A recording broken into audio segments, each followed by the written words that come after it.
Power Through Prayer by E.M. Bounds. Chapter 2. Our Sufficiency is of God. But, above all, he excelled in prayer. The inwardness and weight of his spirit, the reverency and solemnity of his address and behavior, and the fewness and fullness of his words have often struck even strangers with admiration, as they used to reach others with consolation.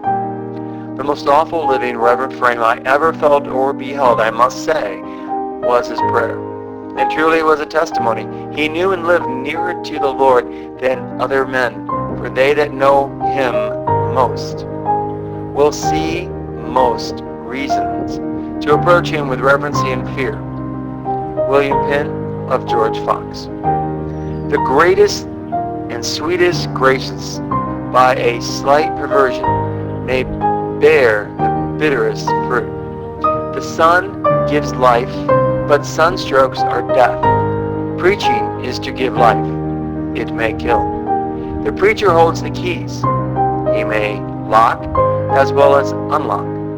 Preaching is God's great institution for the planting and maturing of spiritual life. When properly executed, its benefits are untold. When wrongly executed, no evil can exceed its damaging results. It is an easy matter to destroy the flock if the shepherd be unweary or the pasture be destroyed. Easy to capture the citadel if the watchman be asleep or the food and water be poisoned. Invested with such gracious prerogatives, exposed to so great evils, involving so many grave responsibilities, it would be a parody on the shrewdness of the devil and a libel on his character and reputation if he did not bring his master influences to adulterate the preacher and the preaching.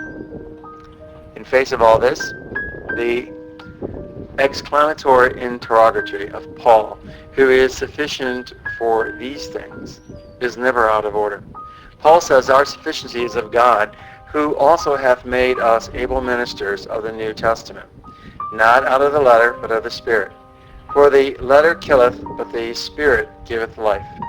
The true ministry is God touched, God enabled, and God made.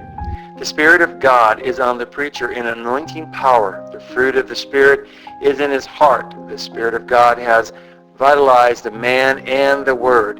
His preaching gives life as the spring gives life as the resurrection gives life, gives ardent life as the summer gives ardent life, gives fruitful life as the autumn gives fruitful life. The life-giving preacher is a man of God, whose heart is ever athirst for God, whose soul is ever following hard after God, whose eye is single to God, and in whom, by the power of God's Spirit, the flesh and the world have been crucified, and his ministry is like the generous flood of a life-giving river. The preaching that kills is non-spiritual preaching. The ability of the preaching is not from God.